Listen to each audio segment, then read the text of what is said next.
Bonjour à toutes et à tous, ici Sébastien Gentil pour Humanissu Consulting. Aujourd'hui, nous allons parler d'un sujet qui touche tout le monde et toutes les organisations, quelle que soit leur taille, à savoir le conflit. Les conflits peuvent sembler négatifs à première vue, mais ils représentent en réalité une opportunité de croissance et d'amélioration.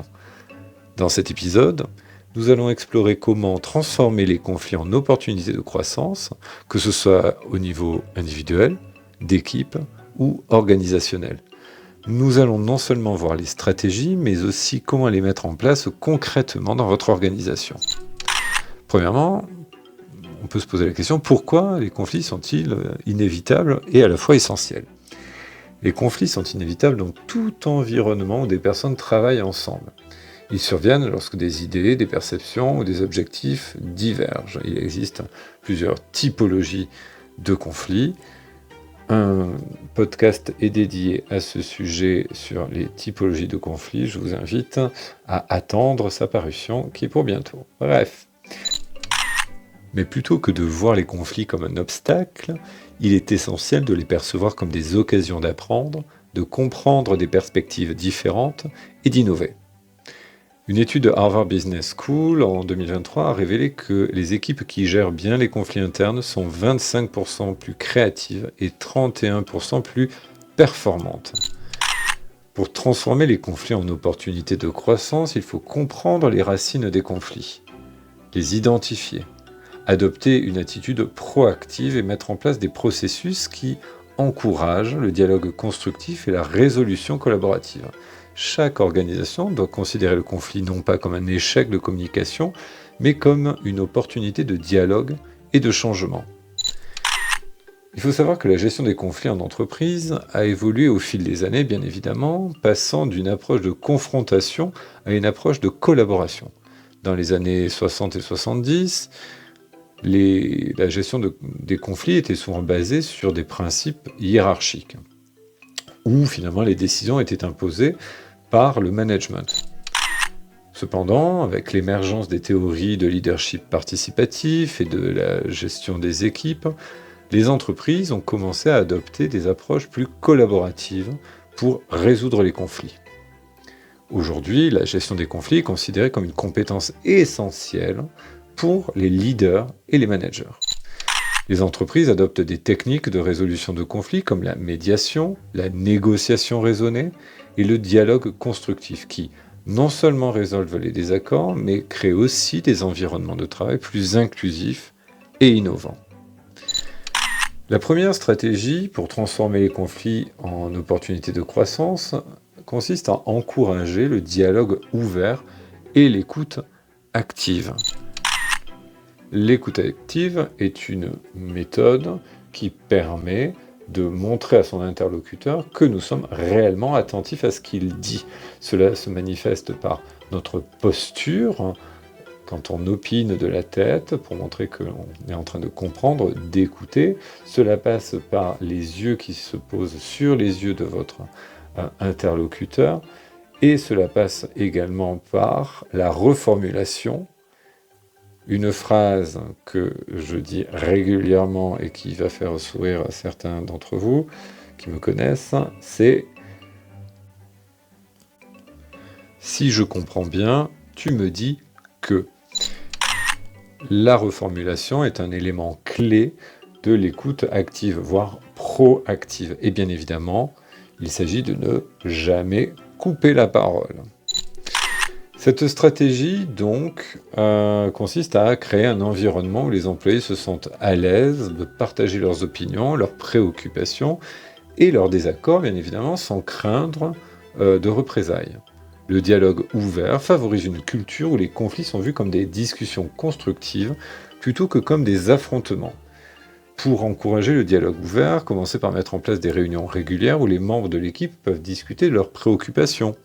Ces réunions doivent être modérées par un facilitateur formé, idéalement, qui aide à garder la discussion constructive, à éviter les attaques personnelles.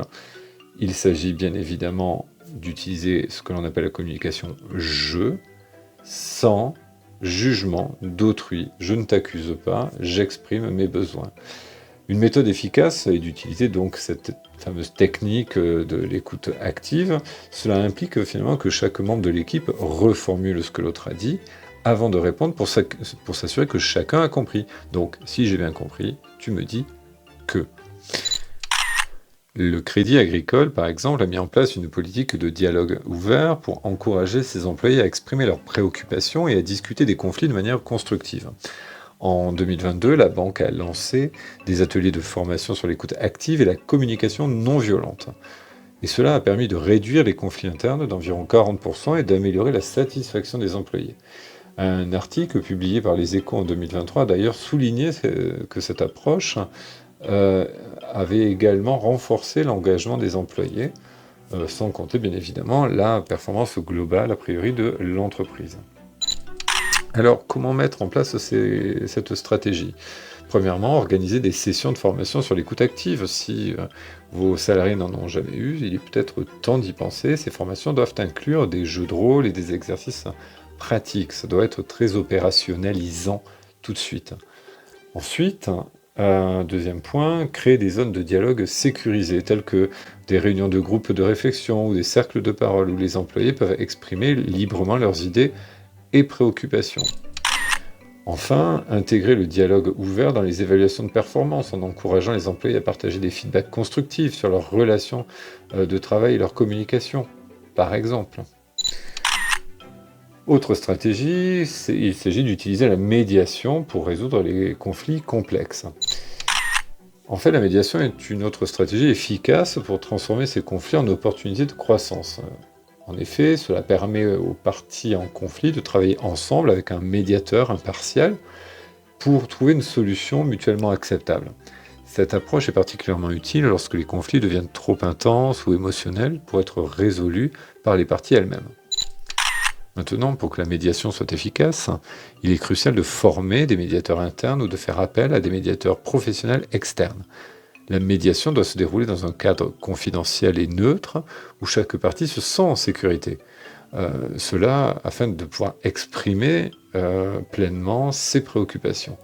Un médiateur compétent posera des questions ouvertes pour explorer les intérêts sous-jacents des deux parties et aidera à identifier les solutions créatives qui bénéficient à toutes les parties. Pour ceux qui l'auraient oublié, les questions ouvertes sont des questions qui servent à développer les idées, contrairement aux questions fermées. Exemple, as-tu mangé à midi? C'est une question fermée. En revanche, qu'as-tu mangé à midi est une question ouverte, où là tout de suite vous avez eu en tête votre repas de ce midi. Air France, après une série de conflits internes au début des années 2020, je crois, a adopté une approche de médiation proactive pour résoudre les conflits entre les syndicats et les directions. In fine, la compagnie a formé des médiateurs internes et externes d'ailleurs pour faciliter le dialogue entre les différentes parties. Selon un article publié dans Le Monde, cette approche de médiation a permis de résoudre environ 85% des conflits sans recourir à des grèves ou des interruptions de travail. Elle a également, bien évidemment, renforcé la confiance et la collaboration entre les employés et la direction. Maintenant, comment mettre en place cette stratégie? Eh bien, premièrement, identifier des médiateurs internes qui sont respectés et perçus comme neutres au sein de l'organisation. Identifiez-les, formez-les également, bien évidemment. À l'art de la médiation, à l'art de la question ouverte. Ensuite, créer un protocole de médiation clair, définissant quand et comment la médiation doit être utilisée, ainsi que le rôle et les responsabilités de toutes les parties impliquées. Enfin, organiser des ateliers de sensibilisation à la médiation, afin d'informer les employés sur les avantages de cette approche et sur la manière de demander une médiation lorsqu'un conflit survient. Troisième stratégie, eh bien, il va s'agir d'un acte managérial, à savoir, encore une fois, former les managers, et notamment à la négociation raisonnée. En effet, la négociation raisonnée est une approche de résolution de conflits qui se concentre sur les intérêts sous-jacents plutôt que sur les positions rigides. Cette stratégie aide à identifier des solutions gagnant-gagnant qui bénéficient à toutes les parties. La négociation raisonnée repose sur 4 principes.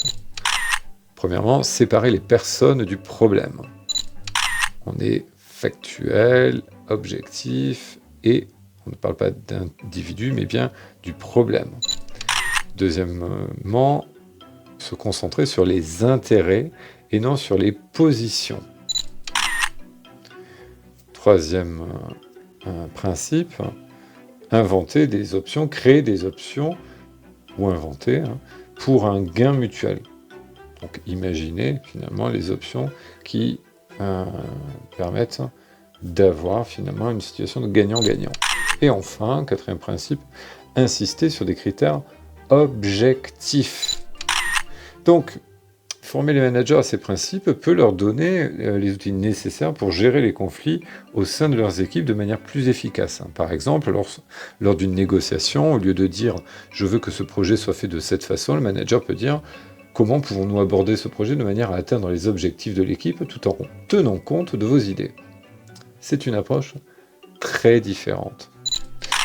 Total Energy, par exemple, a mis en œuvre une formation intensive à la négociation raisonnée pour ses managers et dirigeants dans les années 2020-2022. Cette formation est basée sur les principes développés par Roger Fisher et William Ury dans leur ouvrage plutôt connu « Getting to Yes ». C'est un ouvrage qui va traiter d'une méthode que l'on peut appliquer finalement en entreprise, mais aussi finalement au quotidien en tant qu'individu. Et que je vous invite donc à courir acheter. Un rapport interne d'ailleurs de Total Energy a montré que cette approche a permis de réduire les tensions et de trouver des accords qui finalement étaient mutuellement bénéfiques dans 90% des négociations. Donc cela a contribué à une culture d'entreprise plus collaborative et plus orientée vers la résolution de problèmes. Maintenant, comment mettre en place cette stratégie ? Premièrement, c'est un sujet qui est toujours un peu en filigrane finalement, organiser des formations et des formations intensives sur la négociation raisonnée pour tous les managers et dirigeants, sans exception. Ces formations doivent inclure des exercices pratiques et donc des jeux de rôle. Deuxièmement, encourager les managers à appliquer ces principes dans leurs interactions quotidiennes, en leur fournissant des outils et des ressources tels que des guides de négociation et des exemples de cas pratiques. Ensuite, évaluer régulièrement l'efficacité des managers dans la gestion des conflits et offrir des séances de coaching supplémentaires pour améliorer leurs compétences. Quatrième stratégie, finalement, consiste à transformer les conflits en opportunités d'innovation. Donc, vous l'aurez compris, les conflits ne sont pas seulement des obstacles à surmonter, ils peuvent aussi être des sources d'innovation. Lorsqu'une organisation apprend à canaliser les tensions en créativité, elle peut transformer les désaccords en opportunités pour innover et améliorer ses processus. Pour ce faire, il est important d'adopter une approche de réflexion créative face au conflit. Par exemple, lorsqu'un conflit surgit sur la direction d'un projet, au lieu de simplement résoudre le conflit en prenant une décision arbitraire, les managers peuvent organiser un atelier de brainstorming où toutes les parties sont encouragées à proposer des solutions innovantes. Cette approche, finalement, aide non seulement à résoudre le conflit, mais génère également de nouvelles idées et perspectives. Cela va sans dire que cela renforce également le sentiment d'appartenance et finalement l'agréabilité au travail.